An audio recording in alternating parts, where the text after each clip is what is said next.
আমার সমস্যাটা আজকে 20-25 দিন ধরে রাতে রাতে জ্বর আসে, কিন্তু দিনের বেলাতে জ্বর আসে না, কিন্তু সারা শরীর ব্যথা, পুরা গিরায় গিরায় ব্যথা।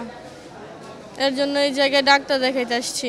ফার্মেসি থেকে নাপা এক্সটিন খাইছিলাম, কোনো কাজ হয় নাই, তার জন্য এই জায়গায় ডাক্তার দেখাইতে আসছি। জ্বর এবং শরীরে ব্যথা অনেক, যার জন্য এখানে আসছি আমি ডাক্তার দেখাতে।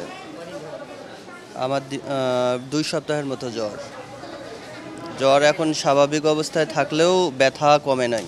যে সমস্ত কোমরবিড পেশেন্ট রয়েছেন, বিশেষ করে যারা ডায়াবেটিস, হাইপারটেনশনে রয়েছে এবং যারা একটু বৃদ্ধ বয়স্ক এবং যারা বাচ্চা, বিশেষ করে 5 বছরের ছোট, মানে ইমিউনো কম্প্রোমাইজড আমরা যেগুলো বলি, তাদের ইনফেকশন এখন বেশি দেখা যাচ্ছে। কিন্তু সাধারণ মানুষের মধ্যেও এটা এখন একটা বিশেষ আতঙ্ক দেখা যাচ্ছে। এই হিসাবে, বিশেষজ্ঞ হিসাবে আমার মেসেজ হলো যে আমরা পূর্বে যে সতর্কতামূলক ব্যবস্থাগুলো নিয়েছি সেগুলো আবার পুনরায় আমাদেরকে শুরু করতে হবে। যেমন বিশেষ করে মাস্ক পরিধান করতে হবে, মাস্ট 1 নাম্বার। 2 নাম্বার হলো নিরাপদ দূরত্ব, বিশেষ করে 1 মিটার পর্যন্ত আমরা দূরত্ব থাকব, এবং হ্যান্ড স্যানিটাইজার ব্যবহার না করলেও সাবান দিয়ে হাত ধোয়াটা খুবই জরুরি। এবং হাঁচি কাশি আমরা সতর্কতামূলকভাবে দিব, পারলে টিস্যু ইউজ করব।